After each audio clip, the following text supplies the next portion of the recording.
హిమాలయ పర్వతాల మధ్య పరమభక్తితో పార్వతి తపస్సు చేస్తున్నారు. ఎండా వాన చలి ఏది ఆమెను అడ్డుకోలేదు. శివుడిని పొందాలనే సంకల్పమే ఆమె శక్తి.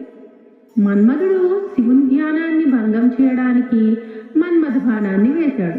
కానీ శివుడు మూడవ కన్ను తెరుచుకొని మన్మధుని ధ్వంసం చేస్తాడు. శివుడు ముసలి బ్రాహ్మణుడిగా పార్వతి వద్దకు వచ్చి తనను పరీక్షిస్తాడు. పార్వతి భక్తితో శివుని గొప్పతనాన్ని వివరిస్తూ తన ధైర్యాన్ని చూపిస్తుంది. పార్వతి భక్తిని చూసిన శివుడు తన నిజ రూపాన్ని చూపిస్తాడు. చక్రకార కాంతులు, స్రవంతుల్లా ప్రవహించే గంగా పరమశక్తి పరిసరాన్ని మైమరపిస్తుంది. నంది వాహనంపై శివుడు వస్తాడు. వెనుక శివగణాలు, భూతప్రేతాలు, దేవతలు ఆనందంతో నృత్యం చేస్తున్నారు.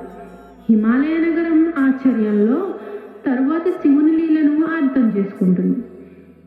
హిమవంతుడు పార్వతిని శివుడికి ఇచ్చి వైభవంగా వివాహం జరిపిస్తారు. పూలవాన దివ్యకాంతి ప్రతిక్షణం పుణ్యమైనది. శివపార్వతులు సింహాసనంపై కూర్చోగా ఆకాశం నుండి దేవతలు పూలవాన కురిపిస్తారు.